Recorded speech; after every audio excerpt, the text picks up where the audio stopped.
This is the Mount Coast T1, and I've been putting them through the paces the last few weeks, through everything, through training runs, through trail half marathons, and now even a 54-kilometre ultra marathon. So the real question is, are these actually any good for ultra running? For me. Just to give a bit of context, I've been testing these over the last few weeks in a mix of conditions. Mud, trails, up in the hills, and even some coastal trails. I've also raced 2 trail half marathons in them, one of them being a coastal run.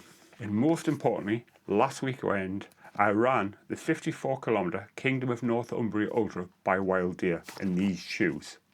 I'll link that race vlog down below if anyone's interested in watching them. Before we get into it, I'll link my first impressions video down below as well, so you can see what I thought of them when I first got them.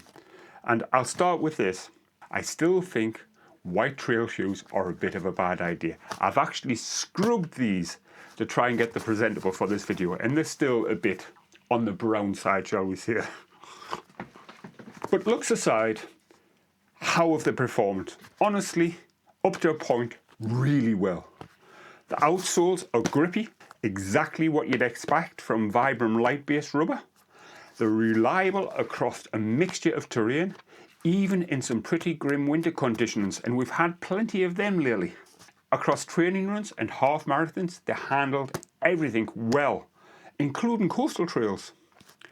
The upper holds the foot nice and secure, the collar across the front. It feels nice and secure and comfortable and good, but to a point. Because yes, there is a but, and for me, it's a big one. Once I tried them in an ultra, that's when things changed. Now I've said it before, I'm a heavier runner. I'm 6'2", weigh nearly 200 pounds, and that does matter when it comes to choosing trail running shoes. Up to the 28-30 kilometre mark on my race, I actually thought these were holding up well. Then that's when things started to go a bit, The toolbox, which I said in my previous video, already felt a bit narrow, and I've just got a standard width foot. But this became a real issue when my feet started to swell. And believe you, when you're a bigger lad and you run an ultra, your feet will swell. This led to my feet feeling squeezed, and it wasn't comfortable at all. At the same time, the midsole cushion, it was feeling like it was fading, fading with the distance. Whether that was down to the foam itself or down to my foot being squeezed, I'm not 100% sure, but it still felt like I was losing cushioning. And at that point, I started feeling the ground more and more as I went on. By the end, my feet were pretty beat up. So where does that leave us? With 2 key questions. Will I keep using the Mount Coast T1? Yes. Will it be my ultra shoe of choice? That's a big no. Let's expand on that a bit. For me, these are a solid option for shorter trail runs. Even up to a half marathon, I enjoyed them. They were grippy, great.